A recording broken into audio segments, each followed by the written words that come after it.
Anishant Dax. Today we are going to learn about the first chapter of biology of class 7 nutrition in plants part 2. In last class we have learned about the mode of nutrition in plants and about the process of photosynthesis and about the algae. So about the synthesis of plants food other than carbohydrates. So carbohydrates are made up of carbon, H2 means hydrogen and O2 means oxygen. So these three are also used to synthesis proteins and fats and even vitamins. But proteins need nitrogen for the synthesis. So how do plants obtain nutrition from atmosphere?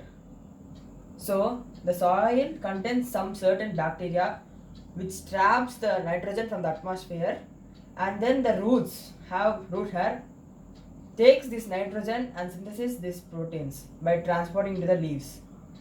So in some plants there is no capacity of the soil to hold these bacteria. So the farmers use fertilizers like NPK, which is rich in nitrogen. N means nitrogen. This gives that nitrogen to the soil and the plants obtain it. Now we have finished the chapter for the autotrophic nutrition. Moving on to heterotrophic nutrition. Heterotrophic nutrition are used by humans and animals. Some plants also use heterotrophic nutrition. This type of nutrition is called as parasitic mode of nutrition. Plants like Cuscuta, it is an important plant for about that parasitic nutrition, also known as amarbel, has no chlorophyll for photosynthesis. They climb upon the host plant for food. The host plant is the plant on which this Cuscuta plants climbs on it for obtaining food. They take food from this host plant without killing it. That means they take ready-made food from this plant without killing it, harming it. Moving on to insectivorous plants. The most common example of insectivorous plant is picture plant. See the image of picture plant. It contains hair which is directed towards downwards. Insects get trapped when the lid gets closed. The insect is digested by the digestive juices. The nutrition are absorbed. So this fly goes and sits on this hole and the lid closes, and some digestive juices trap it and make it into useful nutrients, and which is absorbed by the plant, and this obtains its food. Now moving on to saprotrophic nutrition. The best example is mushroom. The mode of nutrition in which organisms take in nutrients from dead and decaying matter is called as saprotrophic nutrition. Saprotrophic nutrition, saprotrophs are known as the organisms which take in nutrients from dead and decaying matter is called as saprotrophs. Example, fungi.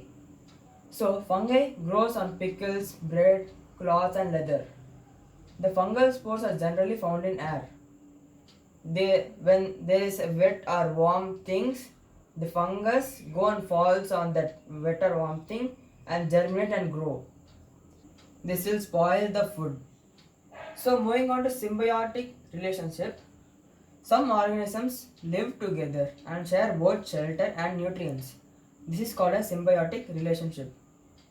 The best symbiotic relationship is between plant and fungi.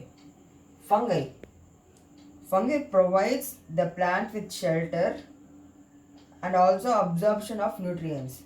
The plant in return gives food to the fungi. So moving on to next example, it is lichens. Lichens is an algae which contains chlorophyll, and fungus live together.